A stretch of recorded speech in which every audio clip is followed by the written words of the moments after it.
She said I needed a lesson. I didn't argue, I just watched them drive away. Moments later, a black truck pulled up. My bodyguard stepped out, calm and ready. I smiled as I climbed in. Her cruelty had ended. This was her last mistake. The rain was relentless. My shoes were soaked, my clothes clung to me, and my wife's laughter still echoed as the SUV taillights vanished down the highway. 87 miles from home. No wallet, no phone. Just the storm and her cruelty.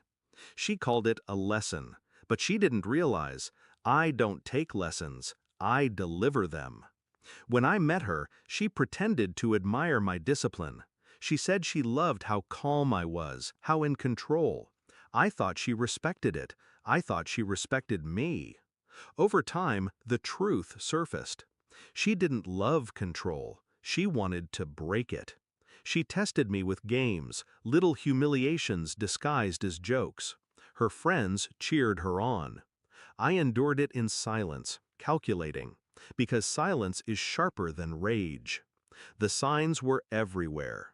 The way she rolled her eyes when I spoke. The way her friends whispered around her, then smirked at me. The way my credit cards started disappearing from my wallet, always with excuses. Then I overheard her one night on the phone. "He's too calm, too cold. I'm going to show him who's in charge." That was the moment I knew. She didn't just want power. She wanted to see me crawl. But I don't crawl. I don't beg. Instead, I hired someone she didn't know existed, a bodyguard.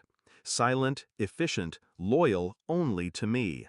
He didn't stand beside me in public, didn't follow me at dinners. He watched from shadows, a safeguard she never suspected. I began preparing, quietly shifting accounts, removing her name from investments, building a file of her reckless spending, her little affairs, her debts hidden behind shopping bags and lies. By the time she staged her lesson, she was already standing on a trapdoor. She just didn't see the rope in my hands. That night, as her SUV vanished, I stood in the rain unmoving. Not angry, not panicked, waiting. Right on cue, the black truck pulled up. The door opened. My bodyguard stepped out, umbrella in hand. "Sir," he said calmly, like we were leaving an office meeting. I smiled as I climbed in. The heat of the truck wrapped around me. My soaked clothes steamed. "Is everything ready?" I asked. "Yes, sir. Documents are filed, accounts secured. She'll wake up to nothing." We drove back in silence. I stared out at the blur of rain, already rehearsing what would come next. Morning light. She returned home smug, still half drunk from laughter and victory. She didn't expect to find me already there, dry, composed, sipping coffee at the head of the table. Her smile faltered. "How did you?" I slid the folder across the table. Read. Inside, bank statements, divorce papers, evidence of her spending and infidelity. A notice of eviction, her name nowhere on the deed. Her friends, the ones who cheered her cruelty, had been cut off too. I made sure of it. No more free dinners, no more vacations on my card. Her face drained as she flipped page after page. You can't do this."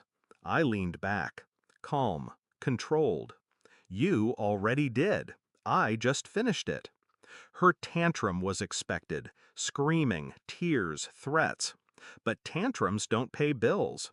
Tantrums don't fight signed contracts and frozen accounts. She tried to call her friends. Their numbers were disconnected, at least for her. I'd already warned them, stay out or sink with her. She tried to move money. There was none left to move. Finally, she tried to run. But the world outside the house didn't belong to her anymore. The house didn't either. By sundown, she was gone, bags in hand. No car, no credit, no allies. Just her reflection in the glass door as it shut behind her. I didn't celebrate. Revenge isn't a party. It's a quiet satisfaction, a steady breath, a return to order. She thought abandoning me on a rainy highway would break me. But I don't break in the rain. I sharpen. Now the house is quiet. My accounts are secure. My life, mine again. She's out there somewhere, telling her version of the story, painting herself the victim. Let her. People always reveal themselves eventually. And when they think they're teaching me a lesson, I let them. Because in the end, I always write the final chapter. She thought she left me stranded, but I was never alone. She thought she had power, but she was living inside the world I built, under rules I allowed. Her last mistake wasn't leaving me in the rain. Her last mistake was believing the storm made me weaker. It didn't. It made me unstoppable.